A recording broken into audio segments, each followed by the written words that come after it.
Good evening, good afternoon, good morning, whatever it is, wherever you are. Thanks for tuning in on short notice as always. I've really got to work on moving my camera because like I'm never looking that way. I'm always looking over here at my screens and stuff.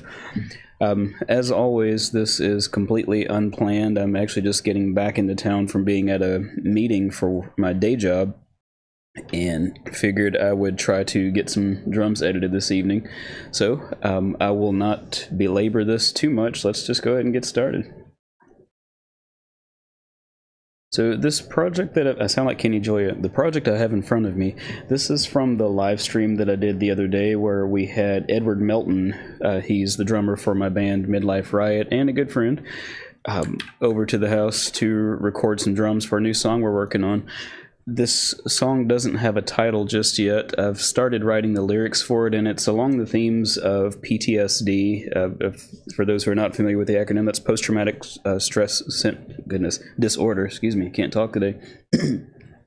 And it's essentially the story of soldiers who are dealing with that and coming back home and having trouble adapting to civilian life. In a lot of cases, when you come back from something like that, the reality of everything that you've just dealt with sticks with you for a long time, and even though you're no longer necessarily out on the battlefield, there's still that war that's going on in your head that you just can't turn off, and it makes it really difficult for people to get jobs, to maintain relationships, and just to live any kind of normal life when everything that you've known for the past years, decades, however long you served is becomes such an integral part of you. And I guess it's very similar to when maybe prisoners get out and they can't figure out how to live life on the outside, and it's just really difficult for them to get on with.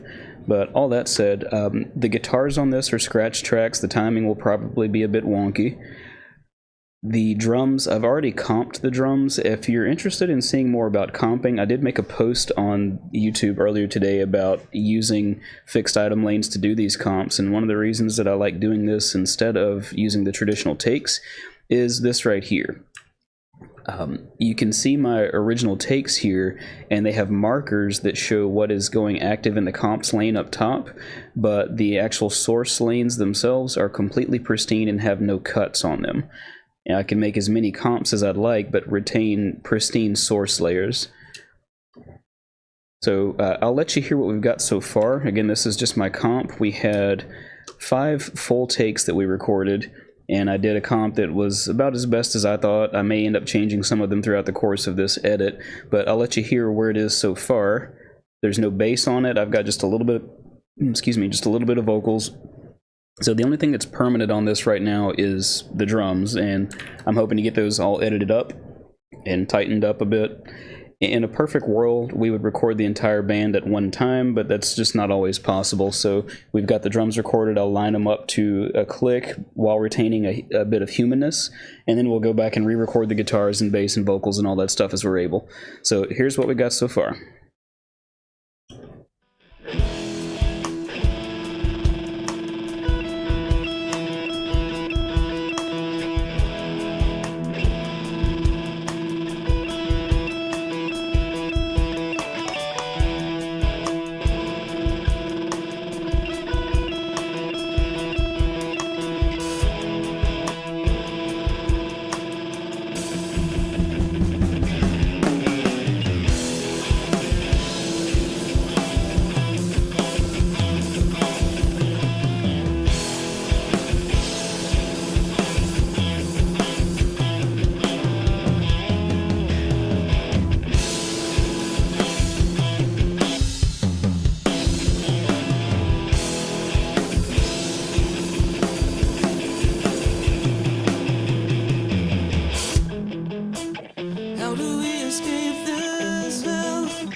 So that is it in its current state. Again, that's just comped with scratch tracks and no editing on the drums yet other than just the comping.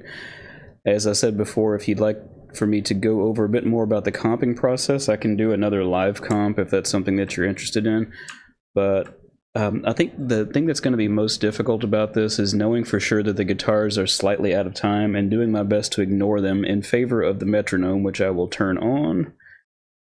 And you guys probably don't want to hear that, so that should not be coming through to you, but I should hear it on my side, and I'll use that as a bit of a guide. I'm using the custom actions that I show in the drum editing and Reaper course. I've also got a video on my YouTube channel from a few months ago showing how to rebuild these actions. Most of the stuff, I mean, how can I word this? I like to eat, so if you'd like to support the channel, feel free to pick up the drum editing and Reaper course on ProMix Academy. There's also buy me a coffee links and some other kind of links. I even forgot what they are down in the description. I don't push them that often. But most of what I show in that course is available for free on the channel already. The difference with the course is you're provided with 2 different performances of myself as well as Edward, the drummer from this, playing a song. And you're able to comp that and create your own edit from that. So with that said, I've already made sure, at least I think I did, that my first transient is on point, which it isn't, so I'm going to go ahead and slip edit that into place. I don't require these to be 100% precise. I say the same things pretty much every time I do these types of videos. I want my stuff to be on time, but not so robotic that it sounds like it was edited. So the objective is to get this tightened up a little bit, but retain that human element. I've got all of my drum tracks grouped by way of, I can't remember what it's called, so I have to right click it and see what that name changed to. It is enable item grouping and track media / razor edit grouping. And the way that that works, let me pull up my grouping matrix here. I've got all of my drum tracks in this same group, and I've got them set for media / razor edit lead and follow for all tracks. And I've also got it set for record arm lead and record arm follow. That way when I get ready to record, I can click any one of these tracks and it will arm all of them. And with that grouping razor edit selection, that's what these red flags are. The red means that they're just a part of the same group, like the color for that first group is red, but whatever edit that I make on any one track will happen across all of them. And when you're editing your drums, you want to make sure that you're editing all of the drums at the same time. Now, there are times to break that rule. Hopefully we won't come across any of those because I'd like to think I've gotten better at miking things, but we'll see what we get. So I'll arm my action and get started. And already I have broken something, so let's see what I have done here. I think I already see what I've done. There we go. I just messed up with my first click, sadly. There we go. Now we're happening across all of my lanes. And it's weird because it sounded so much like he was in time, but as soon as you make one move, everything shifts. So I'm going to try to just go through this quickly. There's a lot of, not ghost notes, but I think it's side stick hits here. And I do want to make sure that those are there because that should be a pretty tight groove on the beginning part of this song here. I'm going to do my best to just eyeball this and go through it as quick as possible. When you're doing these cuts, something that John from Reaper Blog gets on to me about all the time is the fact that when you got everything grouped, you don't have to click on your target layer. I'll explain that after I cough just a second. So for example, if I'm looking at my snare top and I want to get that lined up, I can go down here and click, but if I click to cut up here on my kick track, it's going to cut that one and every other one too. So it's not that far to get down there, but ultimately you can get a lot faster at this if you just stay on one layer and keep working. So zoom into what you need to see, but just try to get a bit more efficient. That's not a good cut. Let's go back here. I would say hi, but I don't know if I can read that name. Good evening. Y'all know I'm dyslexic. Let's see here. So I'll try to get through this intro fairly quick. and then play this part back. I got to be really careful about the part with the, he does like a side stick triplet. And here I've got an issue where, let's see, you can kind of see it from here, but that transient is obviously cut off. To fix that, I can hold control over this crossfade and slide that to the left to expose the rest of the transient. And then just slide that into place. Let's see where we are here. Yeah, White Tie's new theme, I've actually got it installed. I can pull it up here real quick. I think I did. Yeah, the anti-theme. It doesn't look a whole heck of a lot different from what I had, so here's my mixer. This is with the White Tie anti-theme versus the default. And really, White Tie says, even in his, what's the word I'm looking for? Not demo, but in the description of it, it is the default theme, just with some modifications, most of which can be done with the theme editor. Or the theme adjuster, and as of Reaper 7.17, the theme adjuster is now built in. It used to be something that was very much hidden, and you had to go and download it. You had to go and download it from the pre-release forum, but this is now built into Reaper 7, so you can make all these adjustments and make this look just like his anti-theme, pretty much on your own. Now I can't find it. Right there. I need to uninstall some of these themes that I don't use. Like this is, I like the look of this, but one thing that's bugging me here is the things not being aligned. All of these buttons are, but the record arms are not. I may be able, see now you got me curious. I know I'm on a tangent, but work with me here. So if I go into the theme, oh, interesting. So the theme adjuster is actually not firing on this, at least not the, it's pulling the 6 theme adjuster. I may have to go and see if he's got an update to the theme that would allow it to use the theme adjuster. But with all that said, I'm going to go right back to default, because you can see in this I've got everything aligned, so no matter how big or small I make this, my controls stay aligned. And that's kind of a big deal for me. Yeah, that is great to have the theme adjuster just built in. I know a lot of people were upset about that not being a part of Reaper by default. How can I word this? Reaper 7, when it was released, that theme adjuster being missing really ticked off a lot of people, because simple things like being able to see the numbers on the meters was missing. And there were ways that you could do that, but you had to go and download that script and drop it in the right folder. And it was kind of one of those things like, you don't talk about Fight Club. So it was in the pre-release section of the forum and just not common knowledge. But now that it's done, it was worth the wait. I mean, I've played with it a lot through the beta phase and really enjoy it. I think that may be my triplet hits there. Let me listen real quick.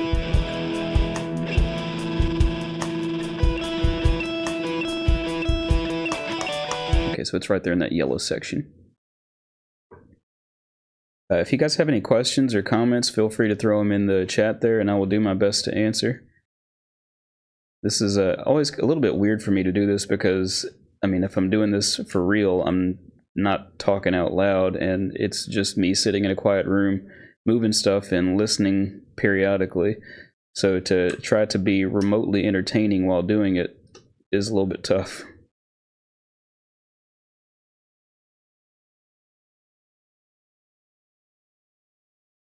Oh, interesting. Yeah, you see, I've had the theme adjuster as well from the other download. I guess it was overwritten with this, but I don't know why it's not working with. I may have to just look on the forum and see what's said about that, because I would like to be able to make a couple of minor modifications. I do like the look of it. I mean, things seem a little bit more roundy.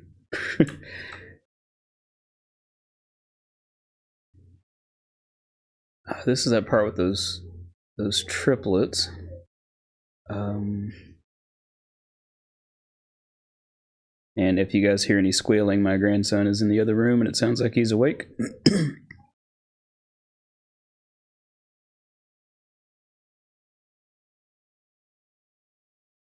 Let's see, 1, 2, 3, 1. Okay, that should all just be moved over this way a bit, I think.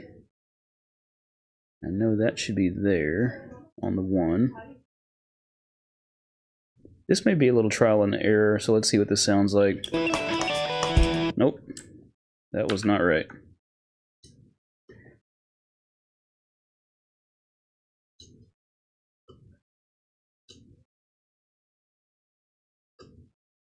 Maybe just right there. I think those were, let's see. Nope, that needs to go way back here. We'll figure this out. I struggle a little bit with triplets.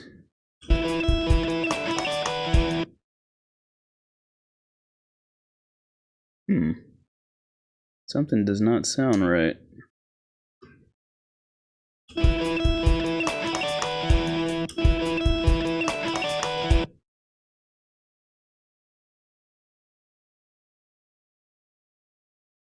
I think I know what it is.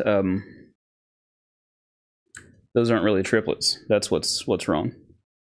So what I'm going to do is just paint this out again. That will make life easier. Get rid of that.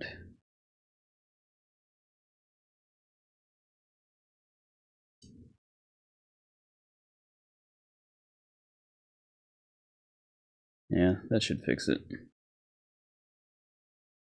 So now I'll go back and I think. Oh, I'm looking at the kick. That's why I was confused. I think those are actually just straight 16ths, and I was thinking about it as triplets, and that made me make some mistakes.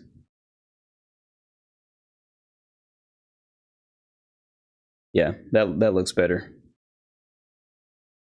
I guess it could be counted as a triplet, but it makes more sense in this case to just look at it as 16th. Let's see how that sounds.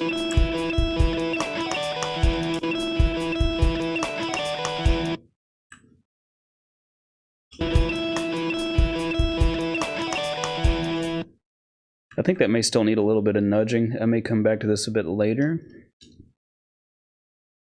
Oh, I see I've got a bit of a transient that was stuck in there. Maybe just some crossfade adjustments will fix that.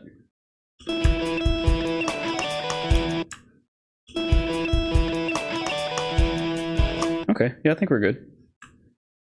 I can always go back and fine tune a bit later, but let's see if we can get through the rough edit here.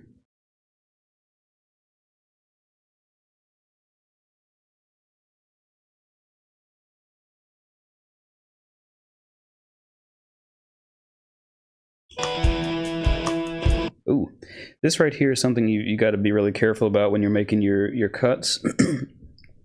And when I made that cut and made a slip edit, essentially when I make this cut, this piece here, even though it's in between two cuts, is the entire track. So when I pull this left or right, it's moving. I mean, it's pulling from the entire track. So when I make that cut and I want to preserve this transient here, I need to take my crossfade and just move it to wipe that out. So I've got more of the following media item instead of the preceding. I'm not sure if I worded that right, but hopefully that makes sense.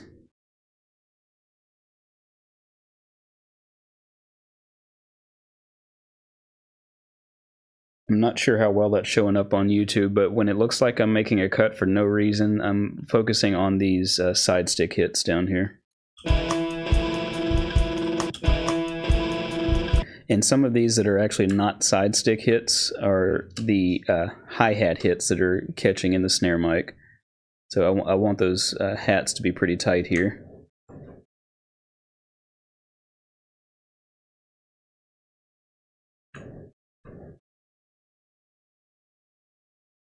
I feel like I'm moving really slow tonight, but it'll still get done. I think I tend to take my time on this. Yes, there's scripts and things that you can do. Matter of fact, there's a new one, a relatively new one, on the JSFX section of the forum that will automate this whole process, but I just like doing it. It's therapeutic, and I feel like I get better results doing it by hand than doing it automatically. The automatic will get everything perfectly on grid, but I don't want every single hit chopped up and put on grid. Even though it looks like that's what I'm doing now, I'm not paying that much attention to other things. I'm just kind of making sure some of the primary things are tightened. I may go through and edit some toms in a few places, but Eddie's timing was pretty good on this. I mean, there was very little that I can say I picked up by ear that was just like, oh crap, I need to edit that. But since we're recording separately, that's why I need to edit this, because you know, when David and Jason and I come in and record our parts again, we're not going to be able to predict any ebb and flow or push-pull that may be in the drums. So we need something reliable to be able to have our own timing right. Looks like we're about done here.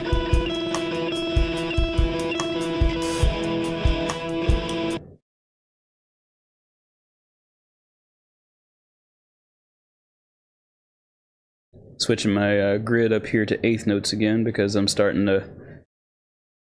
to focus on having too many options.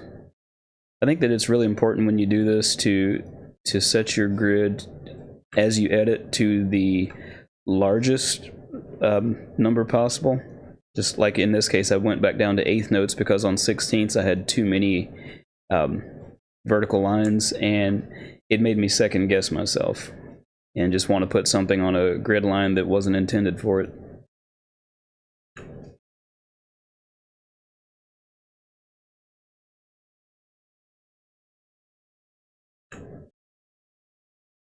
Okay, this is the build going into the heavier part of the intro. I do want to try to tighten these up a bit. And then I'd like to go back and listen to this with a bit of a critical ear to make sure that I don't need to adjust any crossfades and that there's nothing, just that there's no audible glitches.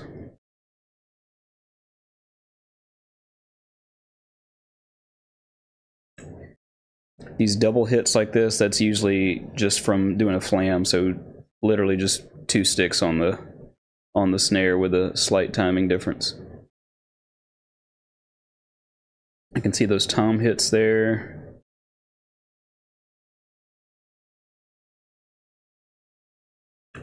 Let's get this first transient of the next section lined up and give this a test. Back to the front. Let me switch back to my normal editing mode. And I will mute my mic and let's give this a playthrough.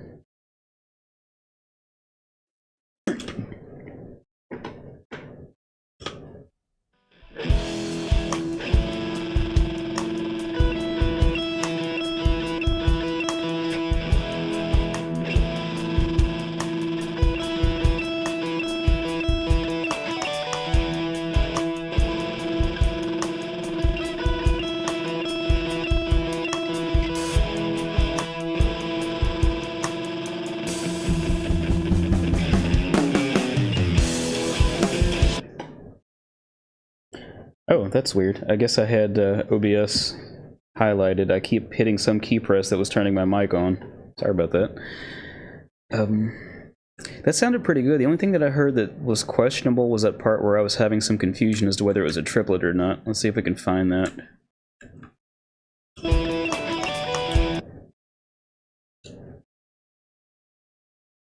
I'm just going to slide this back a little bit and try that by ear.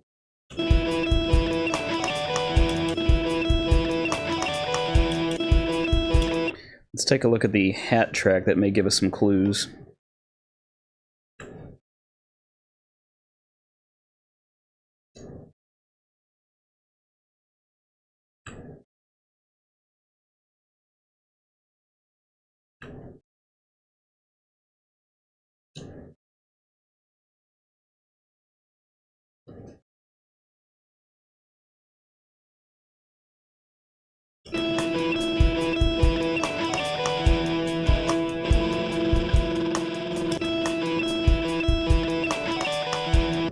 Yeah, I think that did it. Doing it by paying more attention to the hat to use that as my guide, because that had much more prominent hits that would definitely be on beat. So let's see if we can get this heavier part of the intro lined up real quick. And we will just continue to test here and there as we go.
And if, excuse me, if you're just joining in, I am editing some drums that we recorded a couple days ago on a live stream. This is the scratch tracks for a new song my bandmates and I are writing.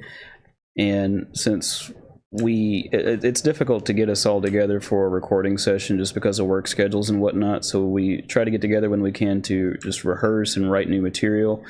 And we end up doing our recording in a lot of cases just in sessions. So the other guitarist and I did scratch tracks for the guitar so that the drummer could have a point of reference, and then we got him to come and record his part. We'll get this all cleaned up, and then we'll go back and re-record our parts and get the bass done and permanent vocals. I've got some rough vocals on it now for the first verse, but I'm still kind of conceptualizing and writing. I'm very methodical about my lyrics and want to make sure that every word has meaning, basically no fluff. You'll not hear us doing a lot of songs about party lifestyles or things of that nature, because it's just, well, it's not something I do, and I just like to write good stories. Now this is interesting. I'm wondering why I did this. Let's take a quick listen.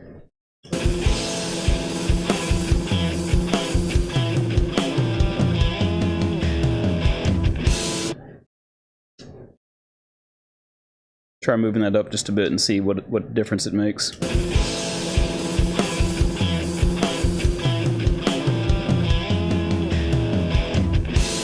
Sounds fine like that. I'd rather have that crossfade dangerously close to the next transient.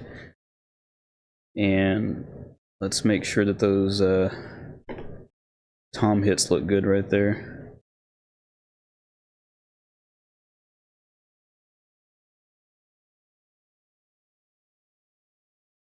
I have no clue what I did there. Let's see. Okay, looks like that lined up just fine naturally.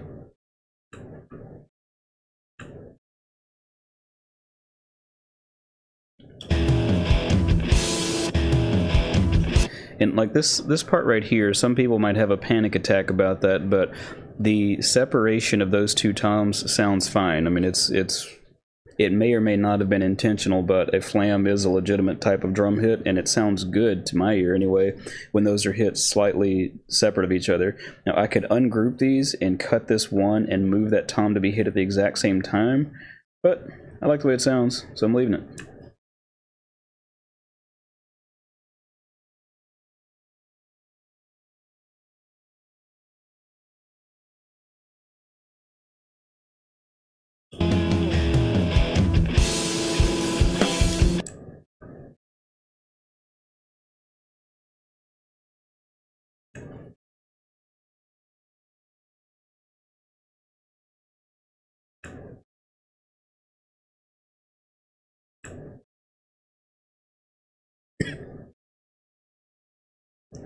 I don't know what it is about live streaming that always makes me have a cough, or maybe it's just I always decide to stream when I have a cough.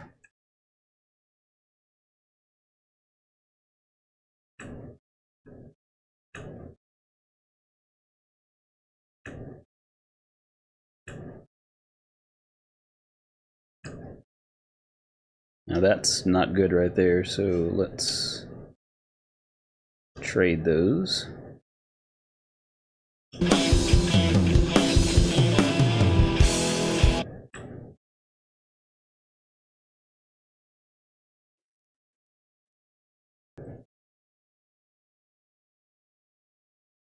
Yeah, his playing here is pretty solid. I mean, I know it looks like I'm making a lot of cuts, but I mean, this is really, I think I'm just being a little bit nitpicky in some spots because this is mostly on grid. I mean, he's off by a few milliseconds here and there, which is way better than I can do.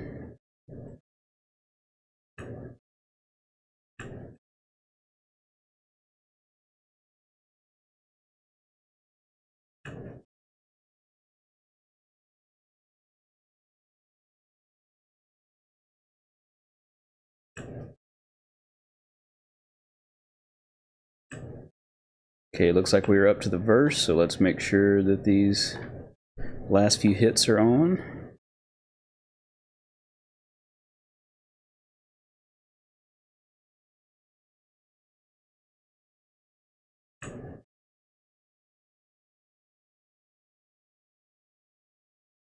And I think we can go ahead and do the first little section of the verse here, because it's just hat hits.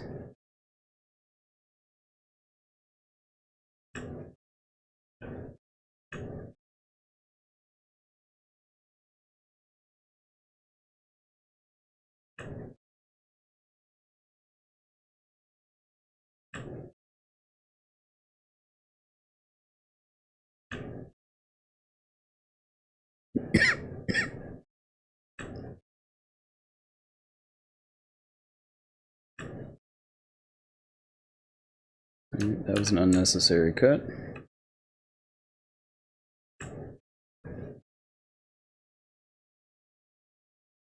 Alright, so let's give this a listen up to this point with a bit of the vocals.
Alright, that sounded pretty good to me, so let's move on.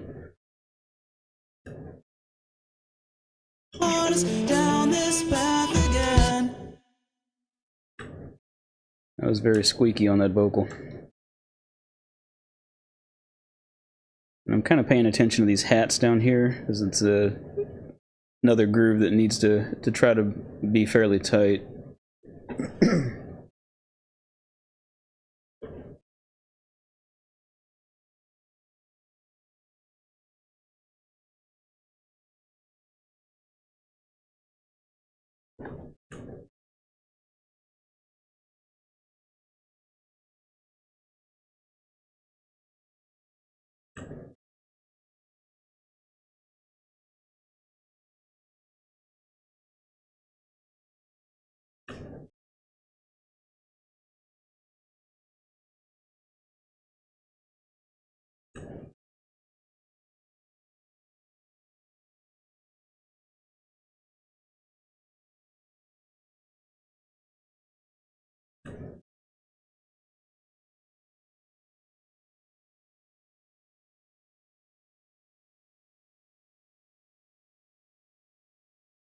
A lot of little things to look at here.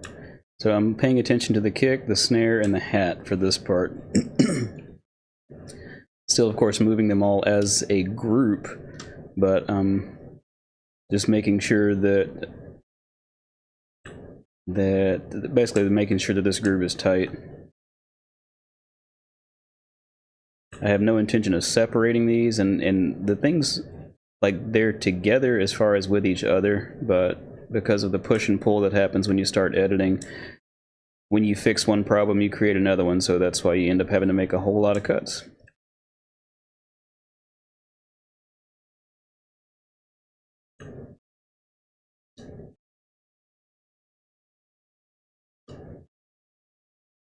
It's an interesting place for me to have made a cut, so let's take a listen.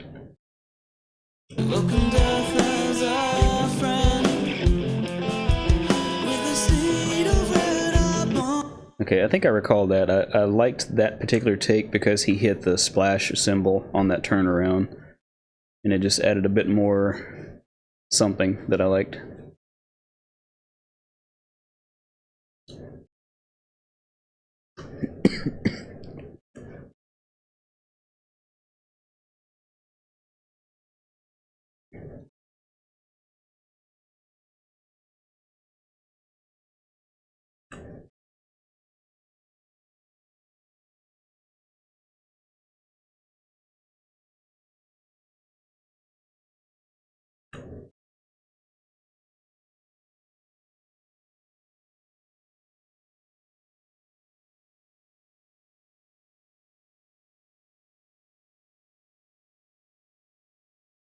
I really like working with him on drums because, I mean, even if I line this stuff up like 100% on the grid, which I generally don't, like I try to preserve as many long runs as I can, but just because of his playing style, it still sounds very human and has just a lot of groove and feeling to it. I don't think he could get away with the same type of editing if this were like modern metal, but I don't know, we've got a very old school approach to writing and just the musical styles that we like anyway, so.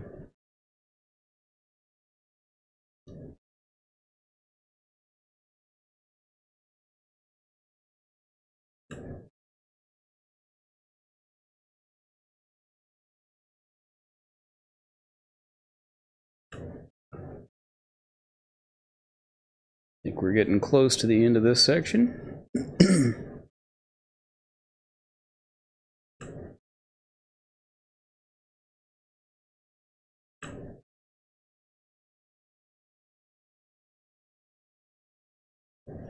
Need a slight nudge right there.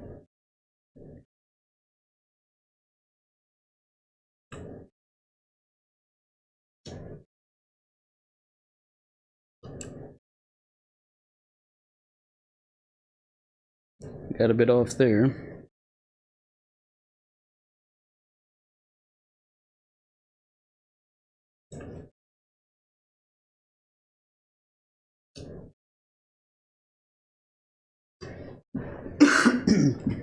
Excuse me.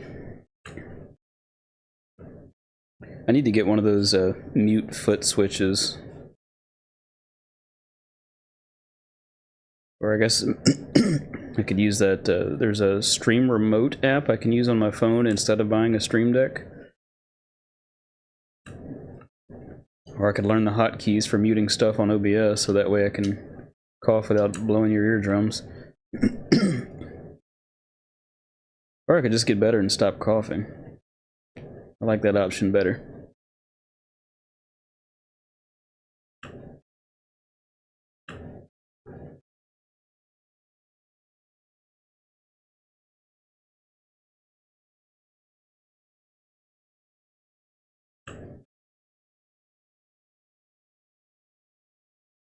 You guys still awake out there?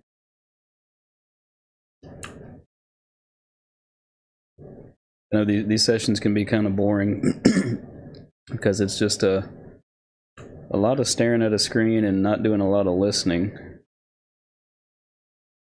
I know when I first started doing this, I would pause and audition like every few seconds. But you figure out pretty quick that that's a very slow method of editing.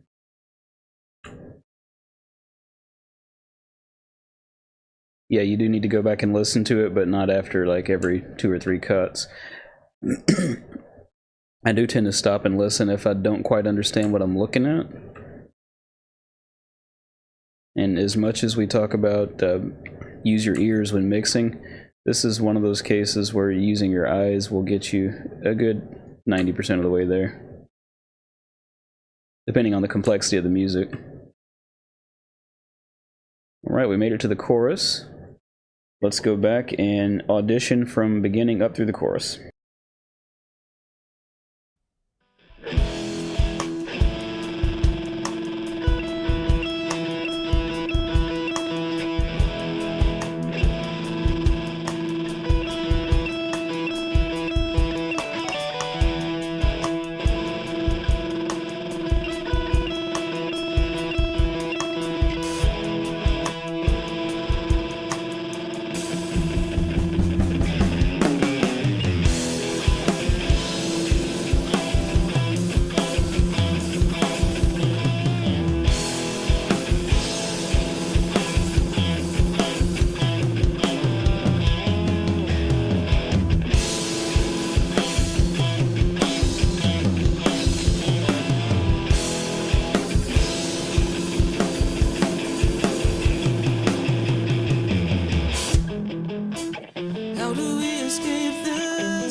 That sounded pretty good, and it sounds very natural to me. I mean, it's edited, you guys know that because you watched me do it, but you can't really tell. Let's see, I'll need to get one of my tom tracks blown up a bit. Get back in editing mode, and let's take out this chorus. I'm not liking this green color. Once I'm done with the edit, I'll, I will,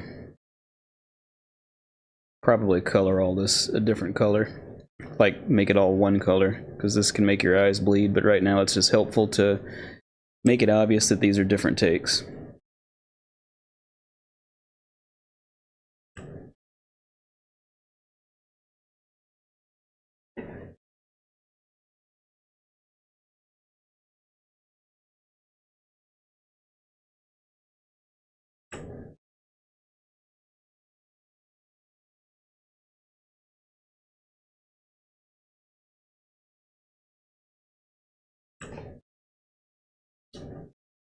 Definitely a bad crossfade placement there. It covered the entire transient.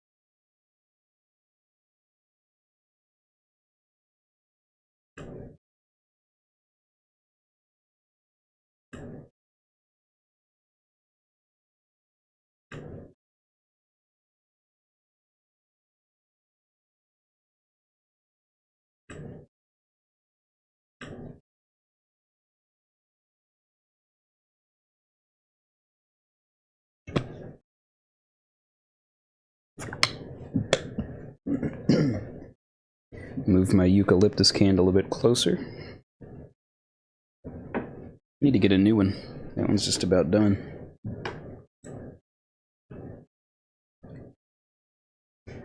Can change my buy me a coffee link to a buy me a candle link.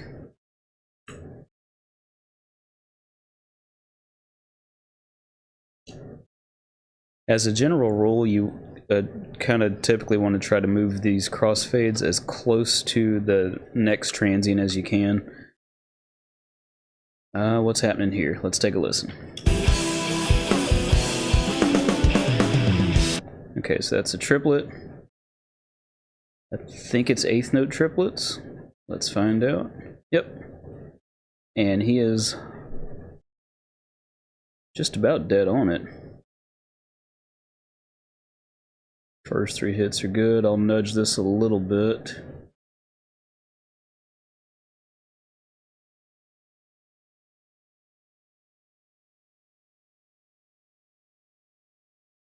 And then switch back to straight eighth notes.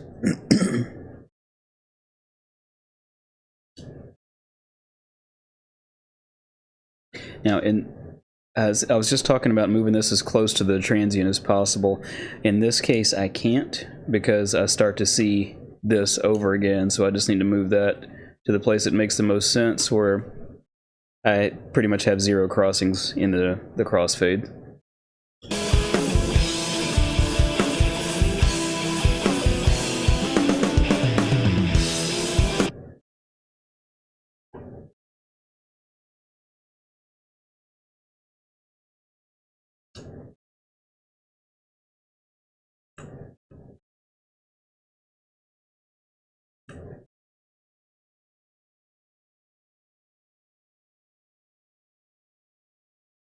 I made this cut further back because I saw another hit down there that I wanted to get lined up.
Like I should have background music playing or something.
This right here, this was where I manufactured a cymbal choke.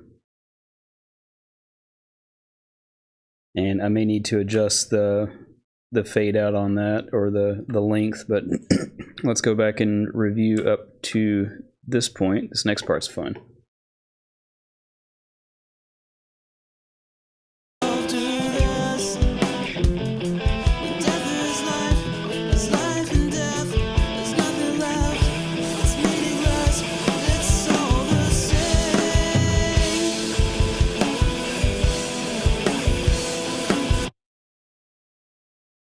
I wanted to stop. I think I heard a bit of a glitch on a hat. So what I'm want to do is go back and listen to this and try to find where I heard that bit of what I would call crunchiness, and I probably need to adjust a crossfade.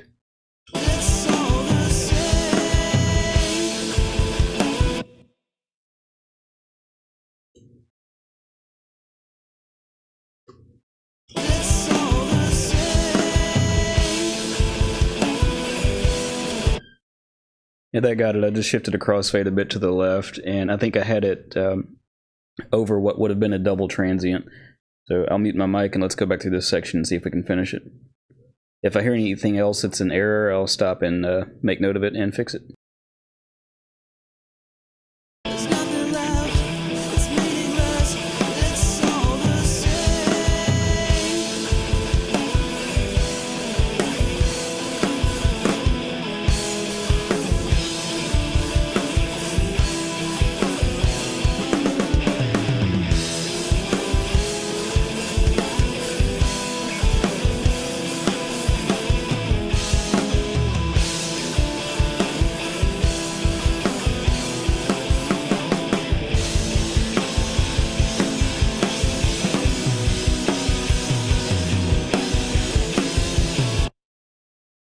I'm not sure. I think I may have heard another hat glitch in there, so let me backtrack and test this again. I kind of was half paying attention.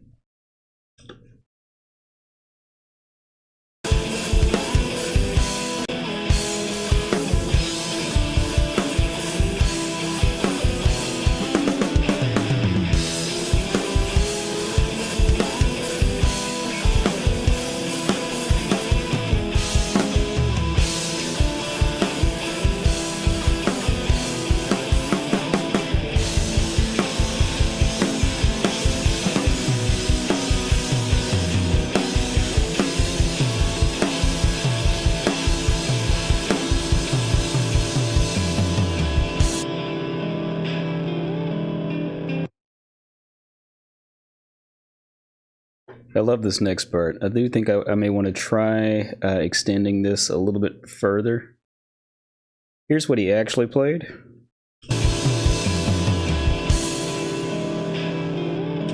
And I think I like that better as a choke.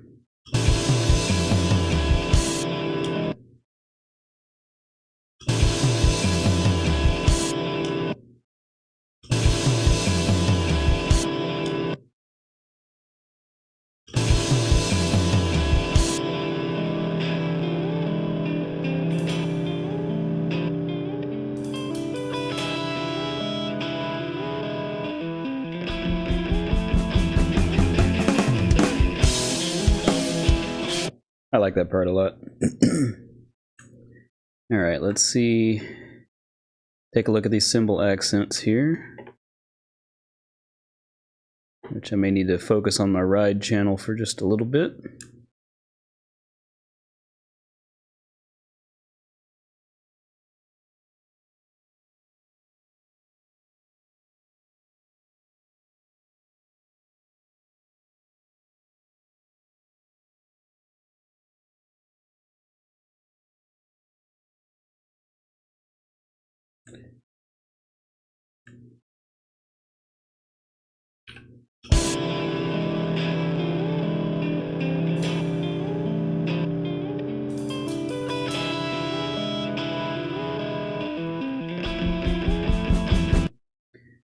All right, got those ride hits in there. Let's get these kicks and such in order.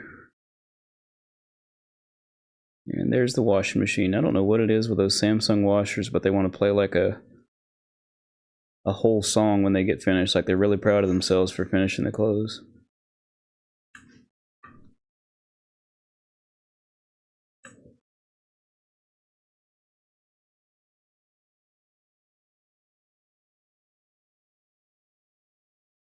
I need 16th note grid for that, just to be sure.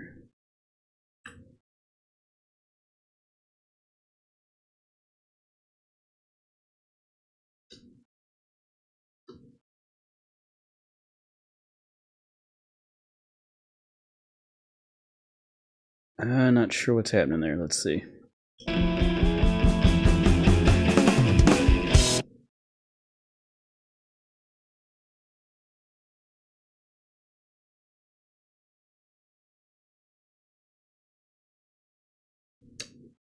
Got a little bit of a transient problem there in the crossfade. Let's test that.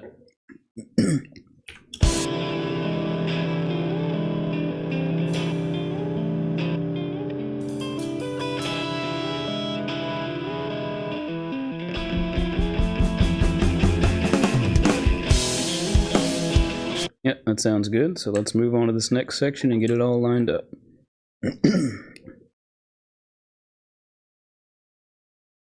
This should be a pretty easy section to do since it's fairly open.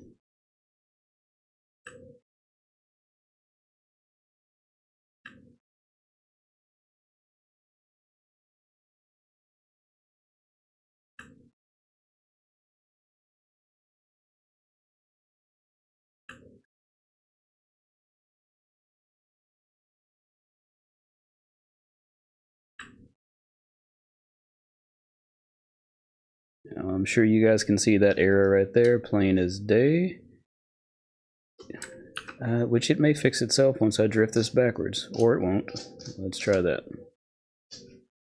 Hi, Bell Dog. The Mastiff says hello.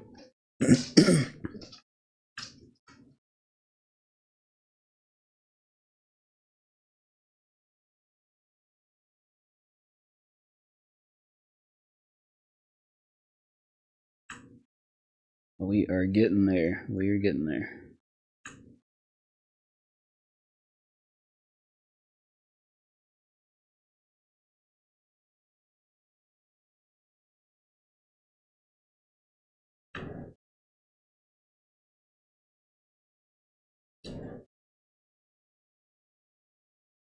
That's excuse me. That seemed like an unnecessary cut.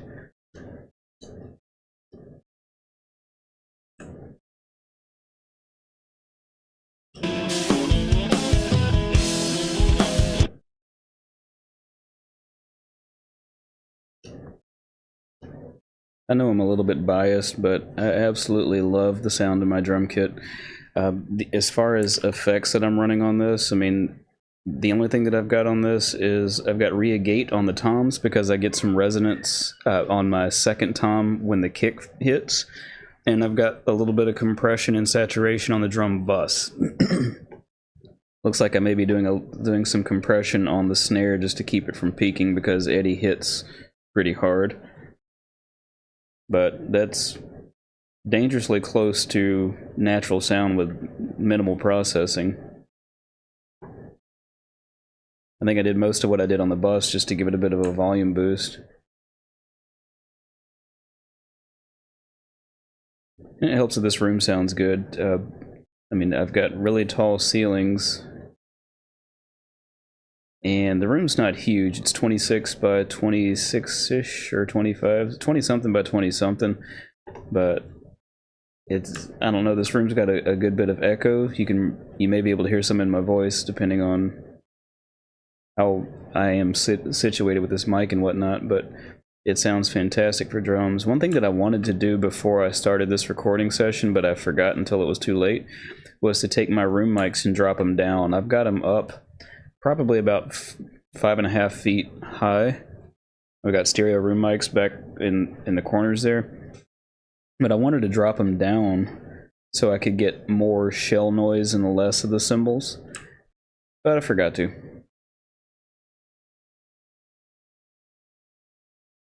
Morning to you. The gang is all here. I'm always amazed that you guys even stick around since I'm just kind of rambling while I edit. But sometimes it's fun to see how people do stuff. And there's the dog.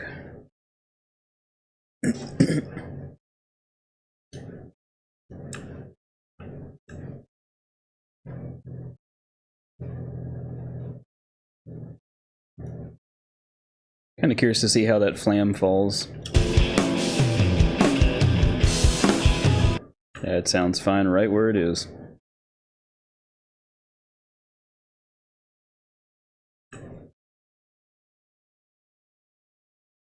That's unnecessary.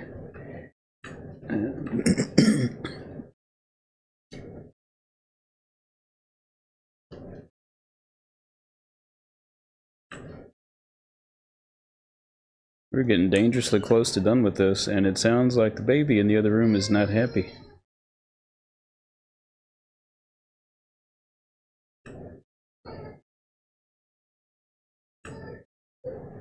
Grandma, what are you doing to that child?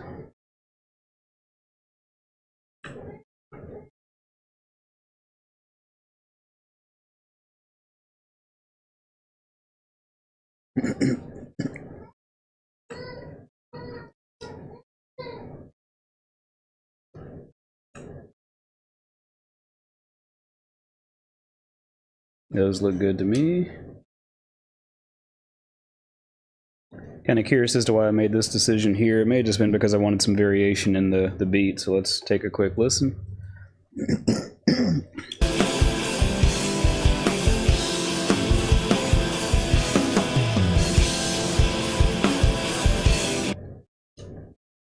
Got a problem there.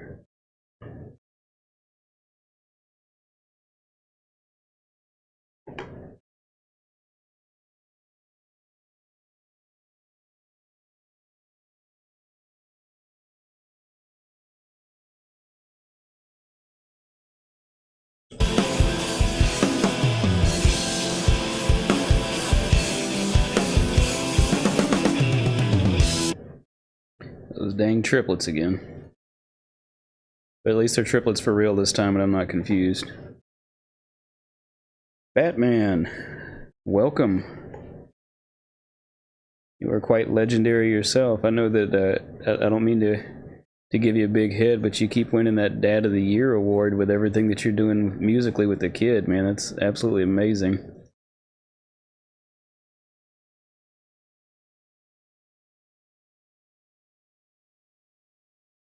Switch back to my straight eighth notes, and let's... That triplet fill sounded pretty good. Whoops. On its own. Like, I think I nudged it just barely. Oh, we got a question. Let's see what we got here. Do you ever copy a section? Let me reread this. Ever copy a section, Control R, or right click, and drag it to another section of the song, and all the crossfades have disappeared? I'm not sure that I've had that happen, but then again, I don't really do a lot of copying and pasting. I just have... I'm a bit of a jerk when it comes to recording. I mean, not really, but I just kind of make him play through the whole thing a few times. So, I don't know. I guess that just the concept of copying and pasting, I just don't do, and I think it's because I'm old-fashioned. Now, on a rare occasion, I may pull like one hit from somewhere. Like if there were a weak snare hit, I may copy one in. But at the same time, I've got 5 takes. So... surely one of them is good enough to make the cut. I think I have had some issues during editing where crossfades would disappear when I was using the traditional takes, but I've not really had any issues with fixed lanes. I actually had someone message me earlier today about a similar problem. Let me go back and read it real quick. Let's see, what did it say? To make sure I'm on the right day.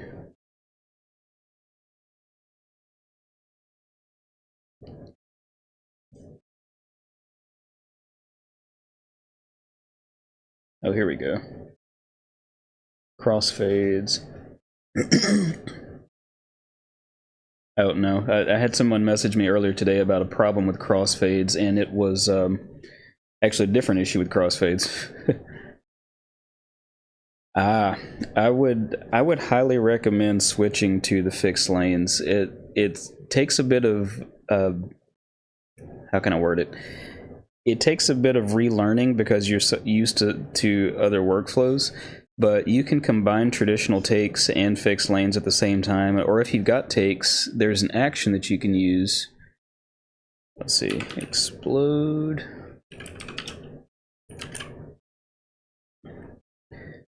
Yeah, explode takes on selected tracks to fixed lanes. I think I have a video for that. Let me find it. It's not going to be on Facebook. Let's see. I think I just did a short for it or something. Sometimes I feel like I don't know how to work YouTube.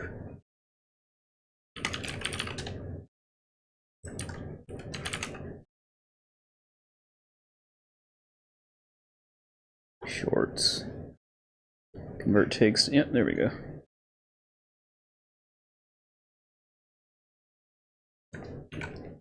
There we go. That link that I posted will give you a short, so you can learn how to do that in about 60 seconds. It's hard for me to go back to regular takes after learning the fixed lanes. I'd struggled to learn them at first and was trying to follow the development cycle, and I think because I was trying to follow it through the development cycle, that was a real problem for... Wait, what is this thing saying? YouTube is complaining about something.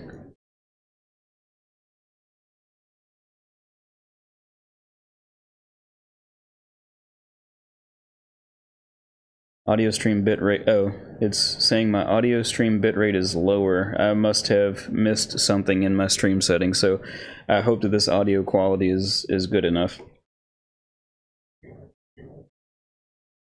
But yeah, it's easy enough to convert them after the fact, and it works pretty well. It just gives you such flexibility. I mean, like I said in that earlier, all of these, none of the, what am I saying? None of these 5 takes are cut. What's highlighted there is just showing what I've got in my comp lane. So for example, let's say I wanted to make a new comp. I can right click this lane, go to comping, and comp into new empty lane, automatically creating comp areas. That's the one I usually do. You could also just do new empty lane, but I like if I do this, like now I'm on comp lane 2, it really just took a comp of what I already had, but had I not already, I guess I could just do a blank one, but whatever you do, you can make more than one comp up here and not actually cut your source layers. Let's see, let me get caught up here. I'm really surprised that anybody even knew who Basement is. Maybe they're bigger than I thought, but I love that song, and having my friend Brendan do the vocals on that, his voice fit that song so well. Did you record any of the production like mic setups for? I did not. I don't do a whole lot of mixing or recording types of videos just because there's so many other people out there that do it, and I think I tend to downplay myself. But if that's something that people are interested in, I could definitely do it. I think it might be interesting to some to see how I do my drum setup for sure, but for recording guitars and vocals and stuff like that, I think so often people these days just use plugins for all their guitars. Is miking a cab even of interest to anybody? Of course, if you want to make profiles of amps, you got to learn how to mic an amp. Speaking of profiles, I just got, hang on a sec. And my camera, I don't use autofocus, so this may take me a second to get it right. I guess if I put it right where my face is, it'll be in focus. So I got this the other day, and I like it a lot. What I wanted to use it for was, well, I just wanted to check it out because the full-blown Tonex pedal is like $400. This was much less than that. And the ability to have Kemper level, if not better, profiles in a little stomp box is fantastic. So what I did was I pulled up a model that I liked, and it's just kind of like a an overdriven JCM 800 type of tone. Matter of fact, I can probably show you real quick. Let's play for a minute. I'm just going to throw a new track down here. Oh, you guys can't see. There we go. Just tossing a track down here real quick so I can pull up the ToneX software.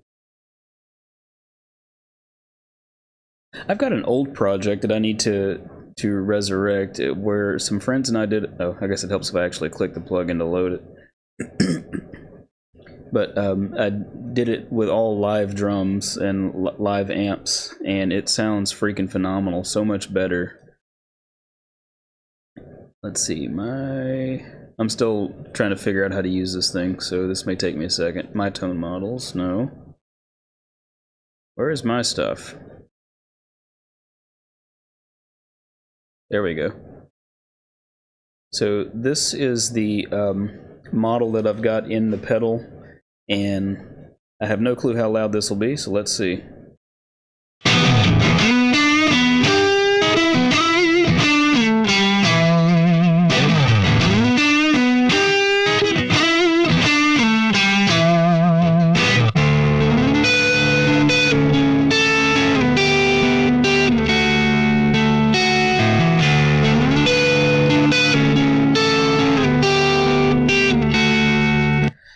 So anyway, I've got that loaded into the pedal, and I'm running that into my actual amp, but just into the effects return. So I'm bypassing the preamp stage of my amp and just using this as the preamp, and it sounds absolutely fantastic. My main intention of using this is on Sunday mornings I typically will either do guitar or drums or possibly vocals at my church, and I carry my Katana head with me with my pedal board because the Katana's got the emulated output that I can run directly to the board. I can take this on my pedal board instead, and I've got a switch on it to either enable or disable the cab simulation. So when I've got it plugged into my amp, I will obviously disable the cab sim, but if I want, I can just put this on my pedal board and take it with me to church and not bring the amp and just use the cab sim. And so less weight, less things to carry, and it sounds good. And it's something that I can review and take advantage of my new Sweetwater affiliation so I can try to make $1 or $2. But let's get back to editing. Collapse these things. I don't remember where we left off, probably where the cutting stops. Let me make sure I didn't miss anything here in the comments here. How does my church sound? If you're talking about for the live stream, it depends greatly on who's mixing, but in the room it sounds really good. It's always, like a couple of weeks ago, I was doing guitar and was doing vocals too, and did some Chester Bennington style screaming, and it went over really well. I mean, sometimes you just got to bring that raw emotion into the equation. But I guess as far as sounds, we do a lot of the typical contemporary Christian stuff, but put our own twist on it. I mean, if it's me that's leading, it's obviously going to sound more like how I do things. So anything that I do will have some element of a post-hardcore vibe to it, and it works. So we've got several people up there with various different style preferences, and it's all allowed to happen.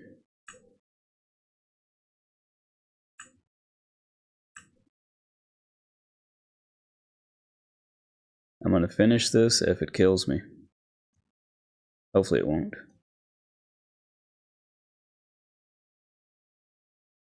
What is genome? You'll have to, I mean, I know that if I just look up the word genome, that's going to probably give me a whole lot of the wrong stuff.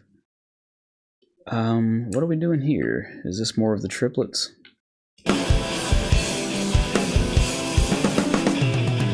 Yep. He tends to favor that triplet fill.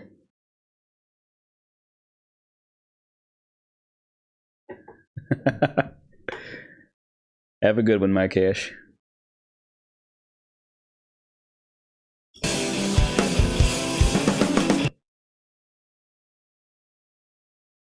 don't know that I like that triplet there anymore.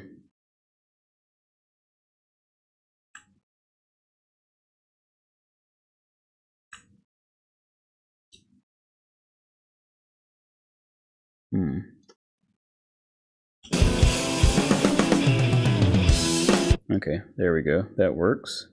Get back to my eighth notes.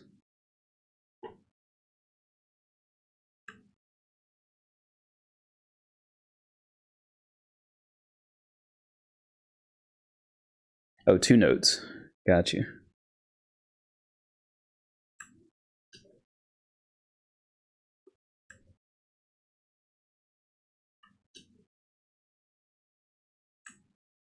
One thing that's really cool with the Tonex, I mean the software admittedly is a bit clunky. Whoops. But it is I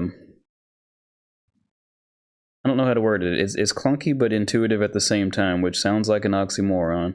But I do like, if I wanted to load my own IRs into it, it's very simple to do that. But I found the ones like yeah, I was able to find a sound that I wanted pretty quick, but my needs are pretty simple. I mean, I just need some type of tube amp with a nice mid-gain crunch. And just like you hear in this song, we're not using a ton of distortion.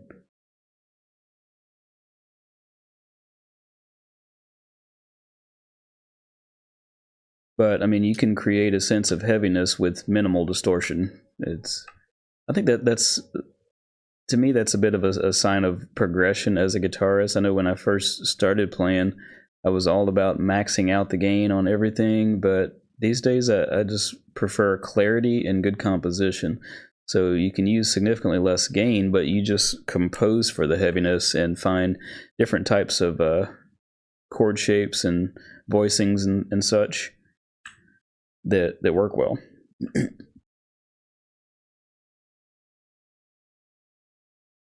The Tonex software, as far as just using it as a plugin, I don't think I've used it in a single project. Now, I've got Amplitude 5, the highest version, because they had it on sale. Hey, Barber.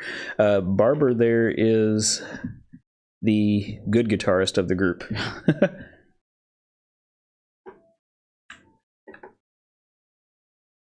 I certainly hope you are feeling better, sir. Oh yeah, well, this stuff's going to be retracked, and we will need to. When we recorded this, we essentially just pulled up a really quick amp model with the intention of just getting the scratch tracks done quickly and getting done. So when we get ready to finish up, we will spend a lot more time shaping tones. Or maybe we'll go old school and just mic our cabs. I like doing that. I think for me, I tend to do plugins depending on what day it is, just out of respect for the family. Now, with that said, needless to say, we track live drums every time, but that's usually just one person and we're one and done.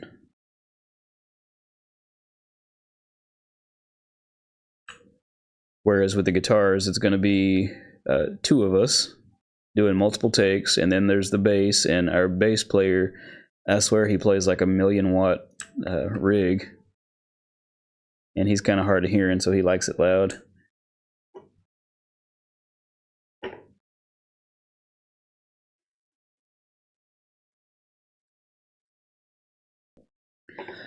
But I think a lot of it, as far as the tone goes, it's a difference in the style of music that I prefer now as well. I used to be into a lot more metalcore styles, but I've gotten more into Midwest emo and the tappy stuff.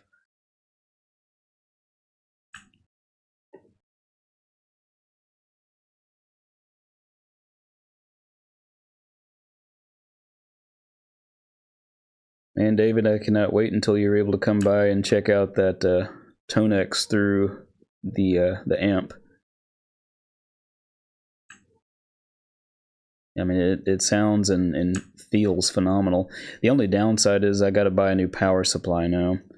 I've got a cheap pedal board power supply, and it works fine on the Tonex by itself, but excuse me, but when I put my other pedals with it, even if I just put one pedal, like a tuner or anything, it gets this terrible noise. And it's after doing some trial and error, I determined it's because the cheap power supply that I got off of Amazon for $27 does not have isolated outputs, so they're essentially daisy chained, and they introduce a lot of noise into the the electricity is not clean, as I think that's the best way I can explain it. And some pedals are just really sensitive to clean voltage. Now the Tonex pedal by itself on that same power supply works fine, but you put another load on the power supply and it falls apart. Works fine with all my other pedals, but that supply is not suitable for the Tonex with those other pedals. So I've got a Walrus canvas power on the way.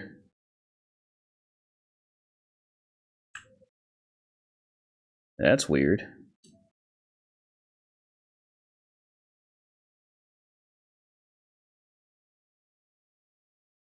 How did that happen?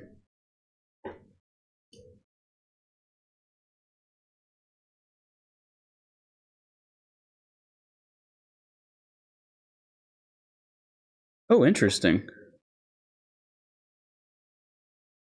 Check that out.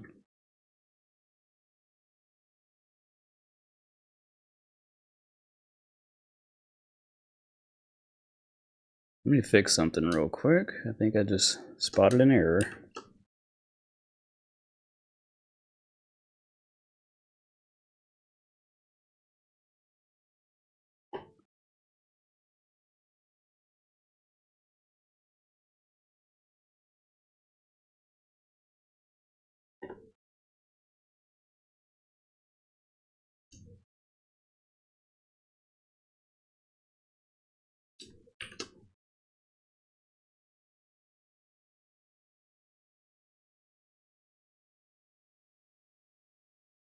That's really weird.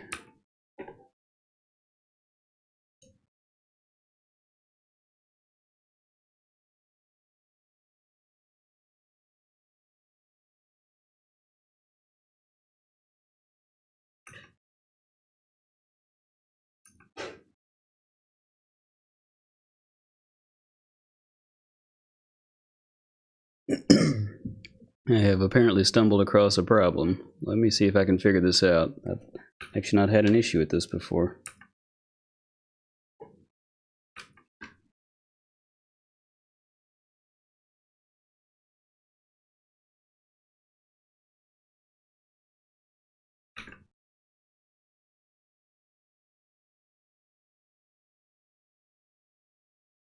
That is very bizarre. And it's only affecting that one section.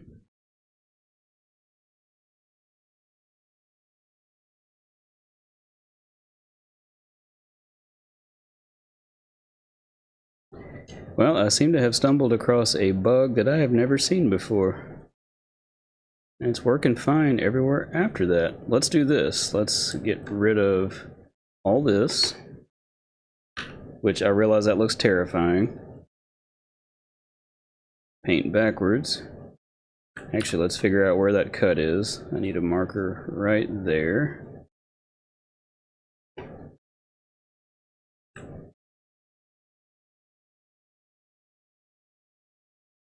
Click back on this, we'll split that. Go here and switch to the take that out. Whoops.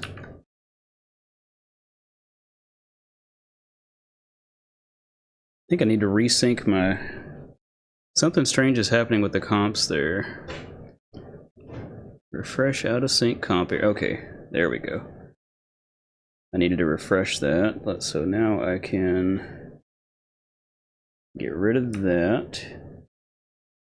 Looks like I've got my blue in there. I think that we're fixed. I hope so. I'm not sure how I caused that, actually. I've really not had this kind of a problem before. But I guess it happens.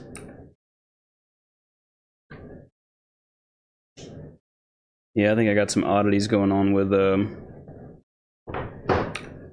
I must have, I don't know, done some goofy key presses or something, but we're gonna figure it out.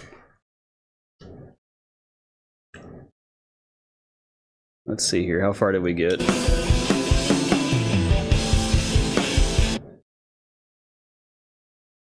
Not even sure how I got into that. Okay, there we go. I think we're back on it. Sorry about that. I just had some odd problems there that I've not seen before. Not sure how that happened. But it appears to be working as it should now.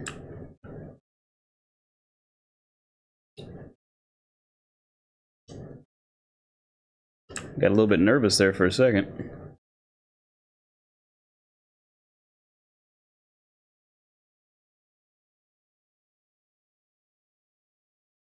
I've never owned any of the Two Notes hardware. I think I had whatever their software was many moons ago. Two Notes Torpedo, I think it was.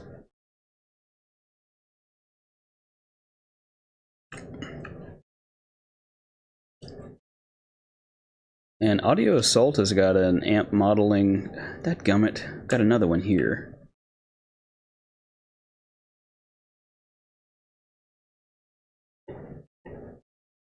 Turn off my grouping for a minute and see if I can fix this.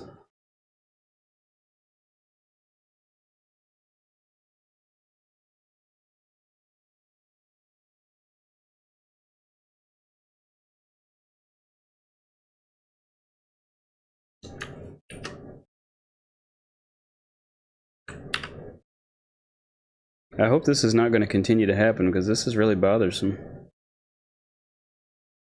Alright, so I need to do the same thing here apparently.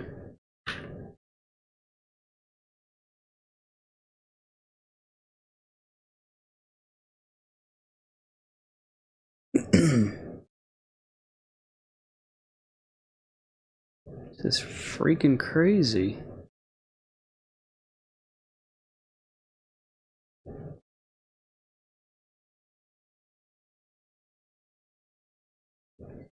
Just for the sake of argument, I'm going to save this, close it, and reopen it and see what happens.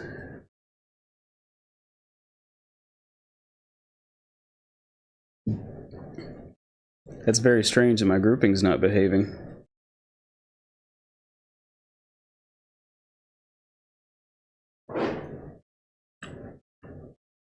Okay, so we're fine here.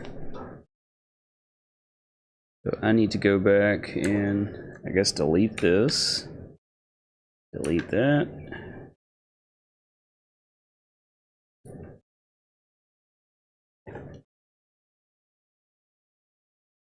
Delete that. Move all this back. I really hope this does not continue. Because now I'm going to have to redo that comp.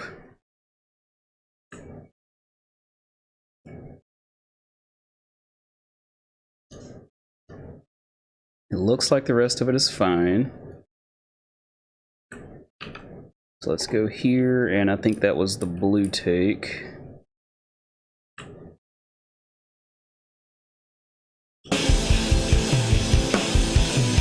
That is a huge crossfade, so let's fix that.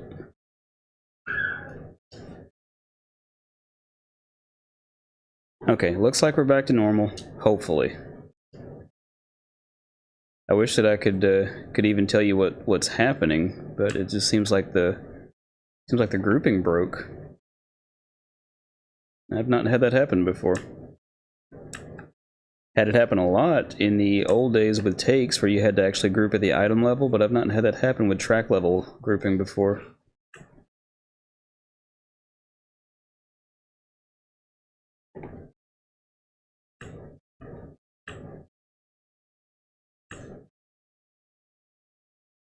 I'm not even sure if this was the take that I wanted at this point. I probably should have listened.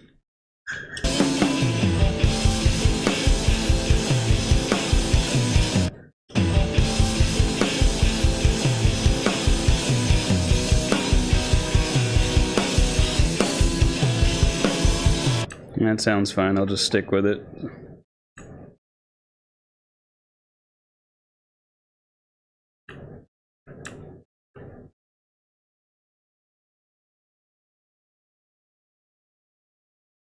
I guess I could always make another comp if it were that bad, but I don't think it's that bad.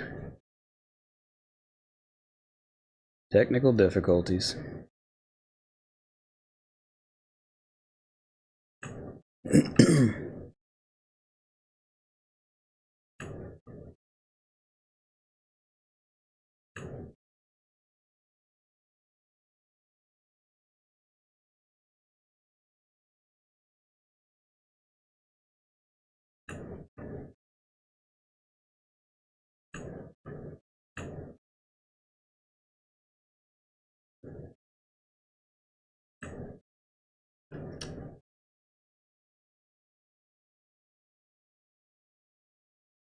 Okay, we were close.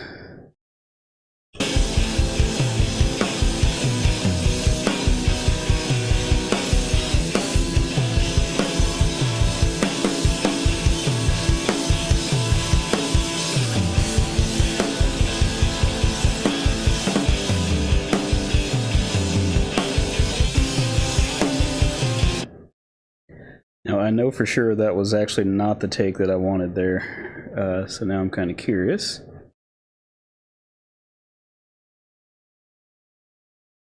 I want to take a listen to this lane for a sec, because I think that's what I actually had there before.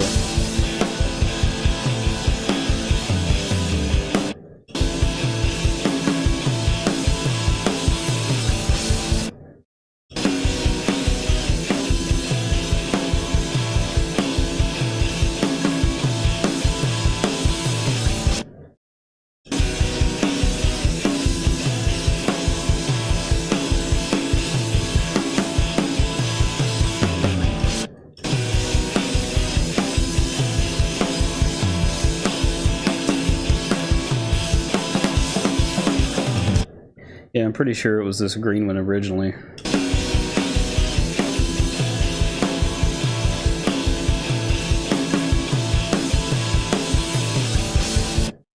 Yeah, until right there. So I will paint that in now.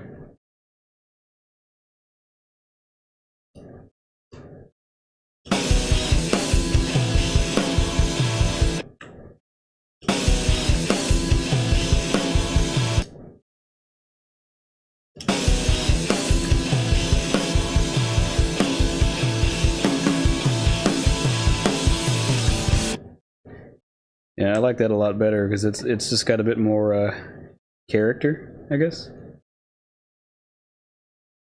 and it breaks up that beat a lot better.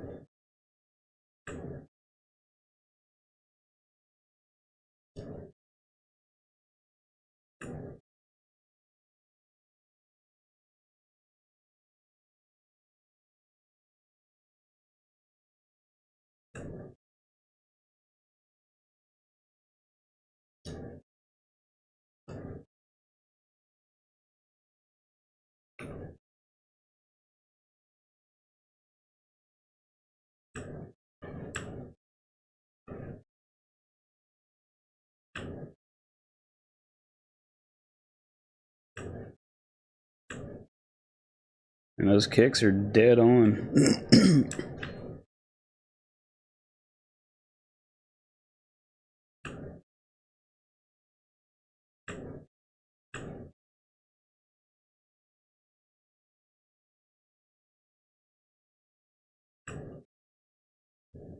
I'm ready to get to that slow part. Yeah, Batman, I'm curious to see that album cover if you want to send it to me in Discord.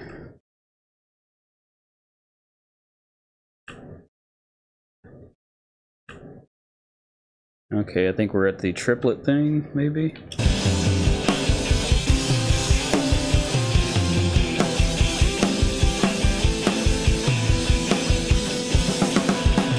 Okay, so I just need to do this purple in this brown section.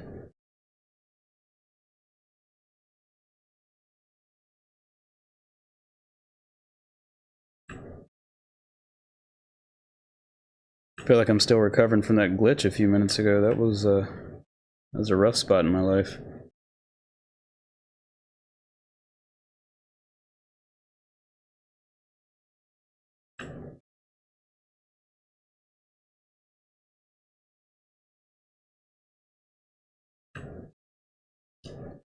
And I think I'm just going to let this part go free. Just make sure that last hit is on. Maybe nudge a little bit right there. All right, let's take a listen until we get into this next section and make sure that I've not messed up anything else here.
All right, let's finish up this last section here.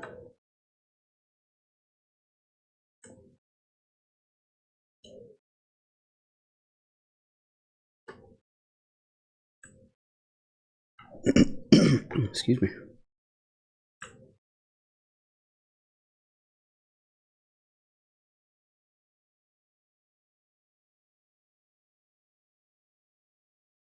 Or maybe just sample replace them. My cache, if you don't like them, that's fine, but I like them just fine myself. So I'm not here to debate you. If you don't like it, that's fine. You don't have to, and I'm okay with that. We live in a world where everybody expects everything to sound like samples, but this is what real stuff sounds like.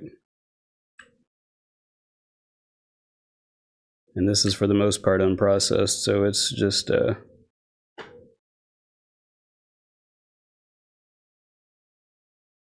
was just throwing some random sound effects in there just to get some ideas and a bit of a vibe.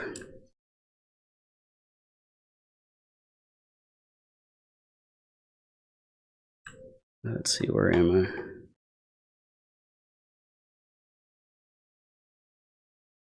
There we go. Focus, focus.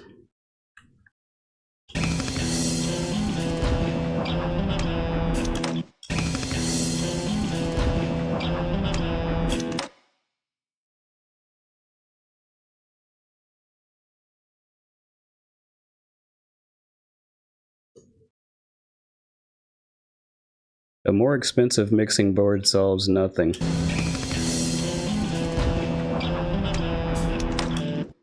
And that was the wrong direction for that.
Yeah, throwing money at the problem does not always fix things. I know a lot of people think that if they buy this plugin or buy that equipment that their mixes will magically get better, but that simply is not the case.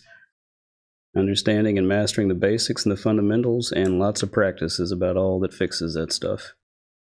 And you really can't expect a work in progress to sound like a finished mix. This is literally just raw tracks and not final guitars, not final vocals. There's no bass on it. Of course, it's going to sound thin.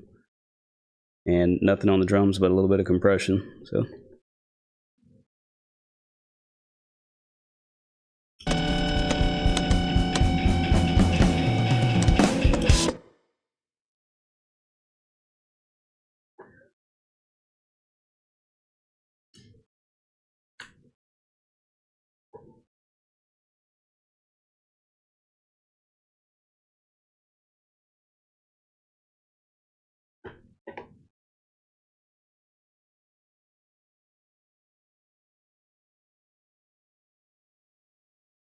Not quite sure if this person is trolling or what, but if you're looking to get a rise out of me, you came to the wrong place, man.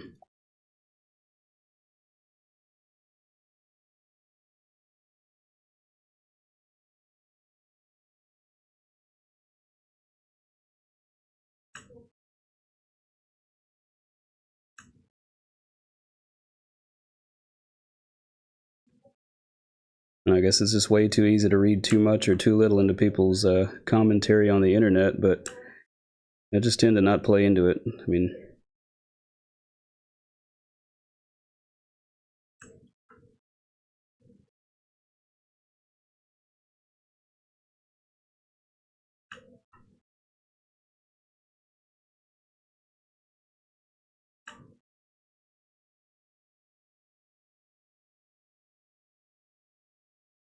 almost done.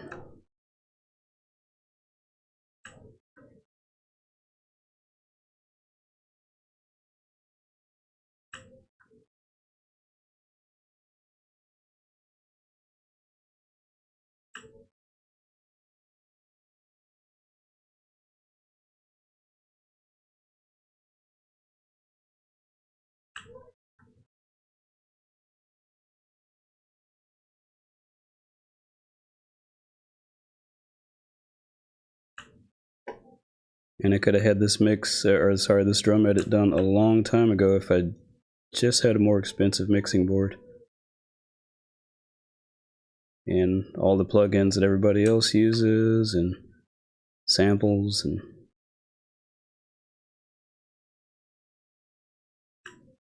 but, you know, sometimes we just do stuff because we like it and we don't worry too much about it.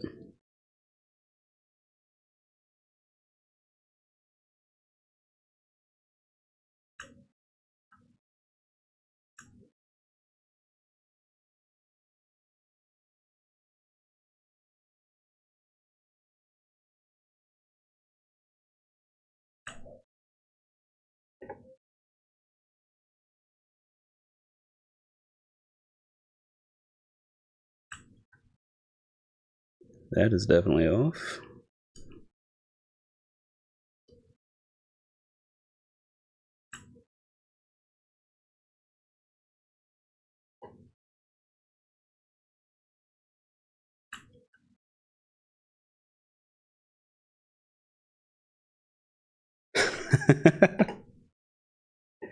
And you, sir, just won the internet.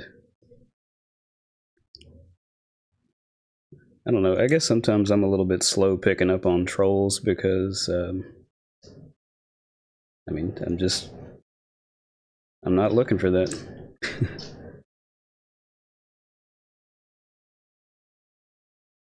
And I will grant most people a very long leash until I can figure out if they're actually a threat or not. And I still don't perceive that person as one, but of course if they wish to come back to my house and start trouble, then we'll deal with that if and when it happens. But that was a fairly harmless conversation that was just not productive and more disruptive than anything.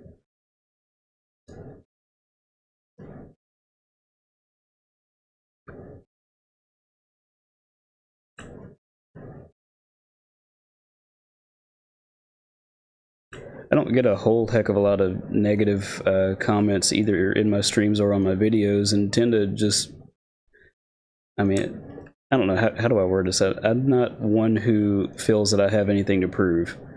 I'm a hobbyist and I do this for fun, just like most of us. I mean, not all of us are platinum producers, and probably won't be. I mean, I have a day job. But as far as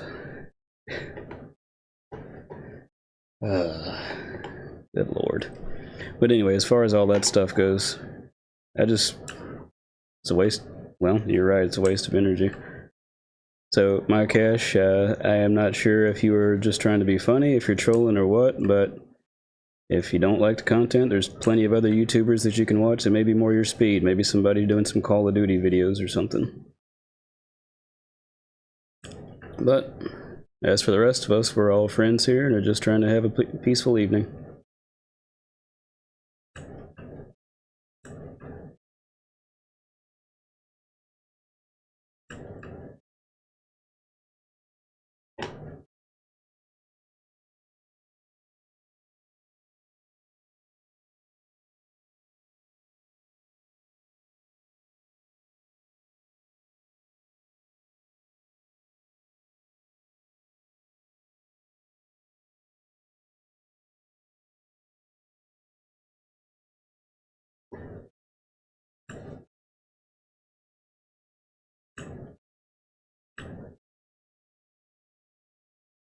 Gotta start putting an age restriction on these videos.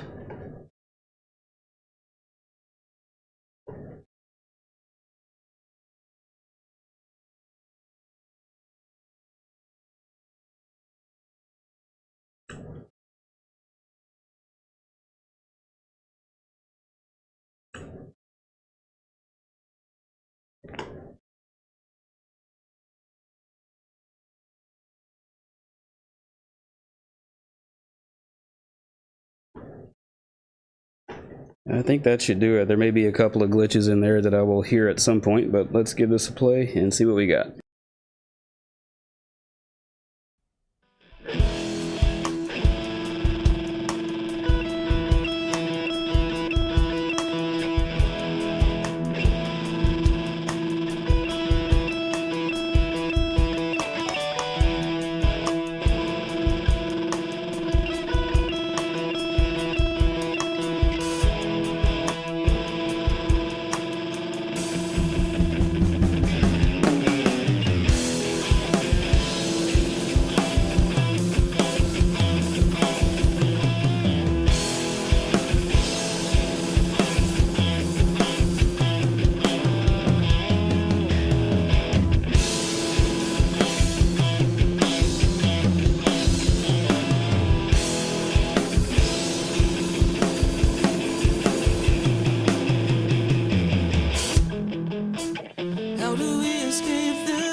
guess it brought us down this path again.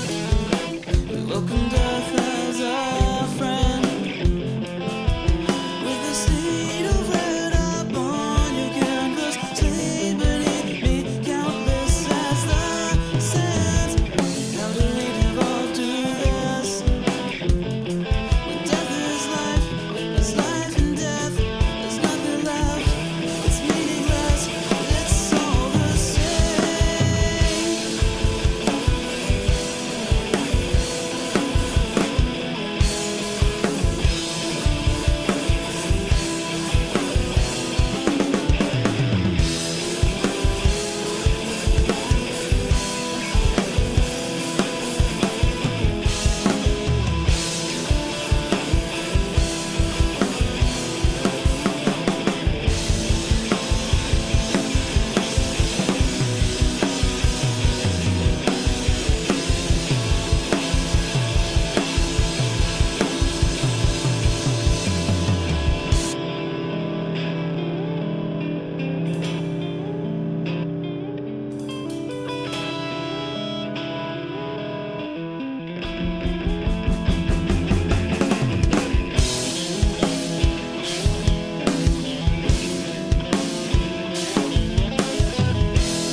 Pretty sure I heard a glitch in there.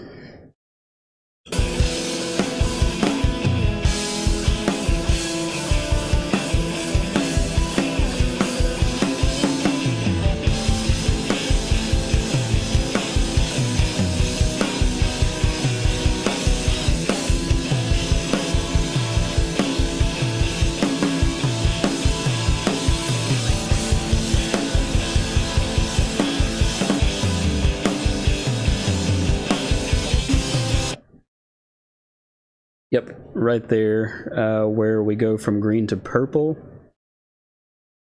Because there's no crossfade and there's a split there. I guess I missed that. Let's fix that. And go backwards a little bit and finish this up.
think that that turned up pretty good. I did miss a question. Let's see here. You said you had whoops, wrong page. Let me try that again. Let me find it.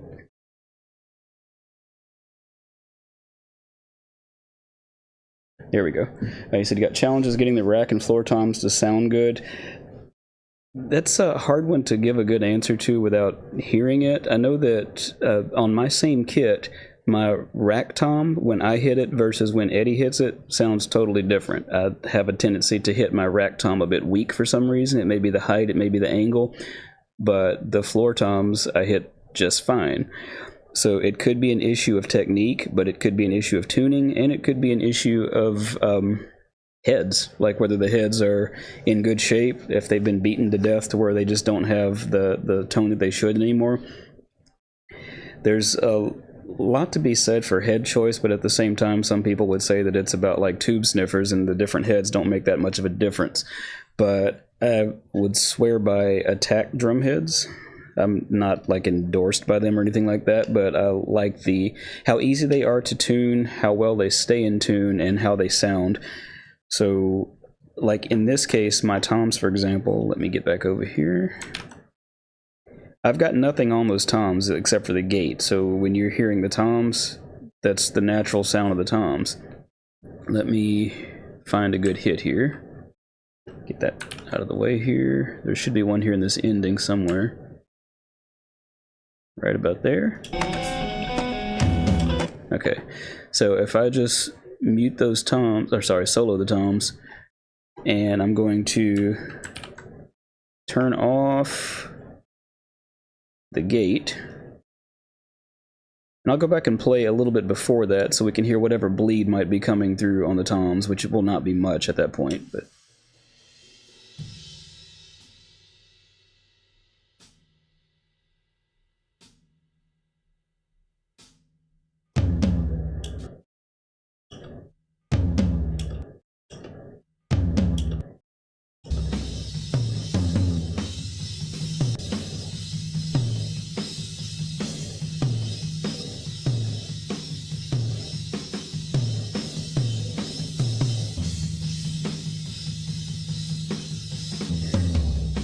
you can hear why I've got that gate on them.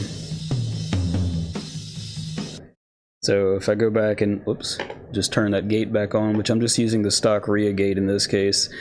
Batman, I did find that for tracking and just for basic editing purposes, I've stopped putting Infinistrip on all of them, at least to start, and just put this one on the drum bus.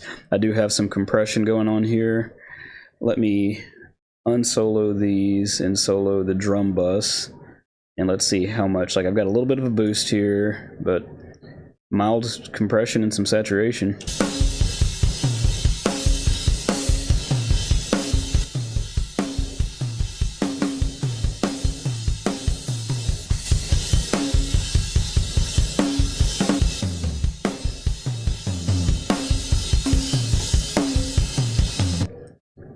And I just heard something that I need to fix.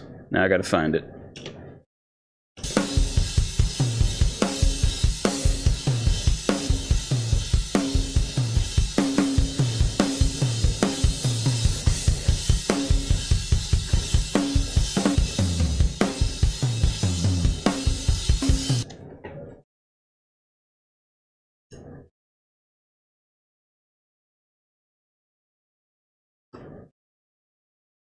Let's experiment. I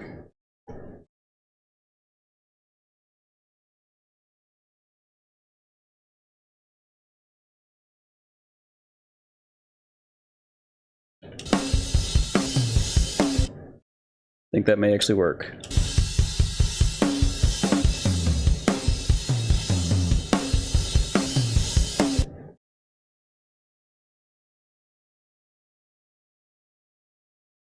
Oh, I'm kind of curious to know the story behind that. They did send me a care package once upon a time because the orbit head was spotted in my videos, and apparently a lot of people reached out to them. And so they just sent me a whole bunch of heads to try. I liked them, and I just started buying them. So.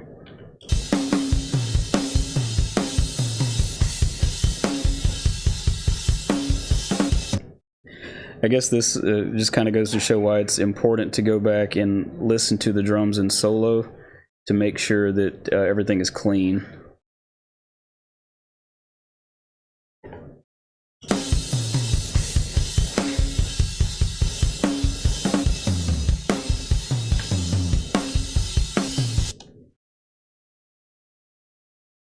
Right there.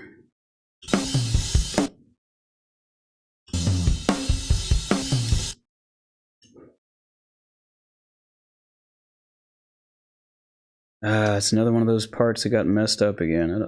Or, well, maybe not. Let's see here. We're gonna fix this.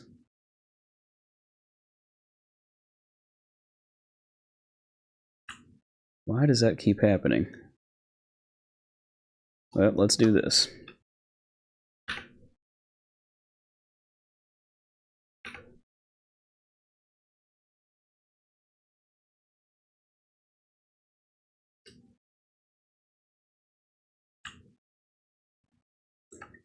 We're just solving all the world's problems today. Look at this.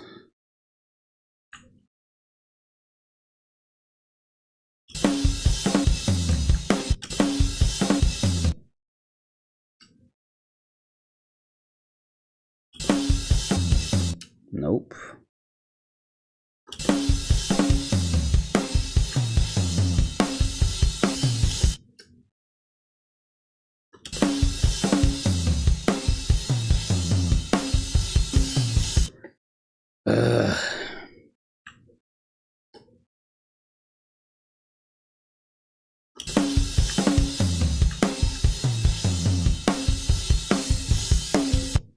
We're getting there.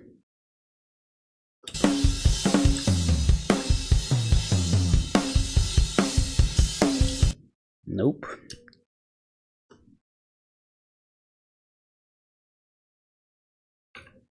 I love those orbit heads. I swear they actually do make a tremendous difference.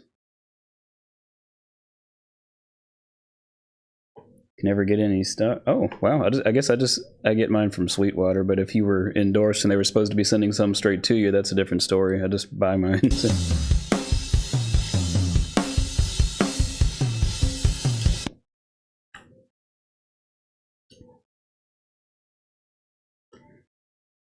I gotta find a good place for this crossfade to work.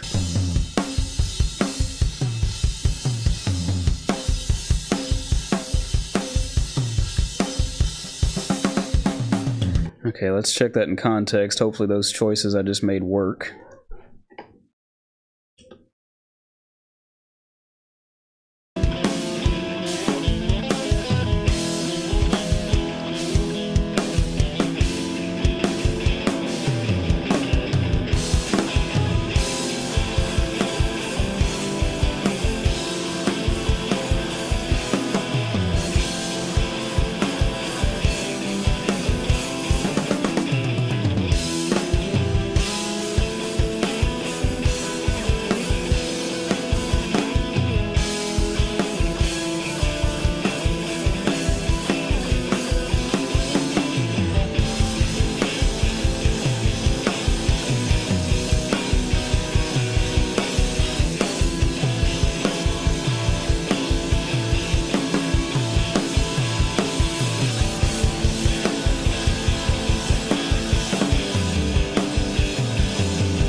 right, well, I think that's got it. It took a bit longer than I expected, but we survived the troll, and we did a lot of good work.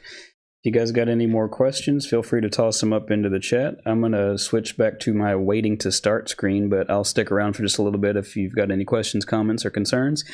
As always, if you like what you're seeing, be sure to like, share, subscribe, and you can support the channel further by clicking the Buy Me a Coffee. I don't have a coffee. I like coffee. Patreon, super thanks, links, and all that good stuff. Thanks for stopping by. We'll see you next time.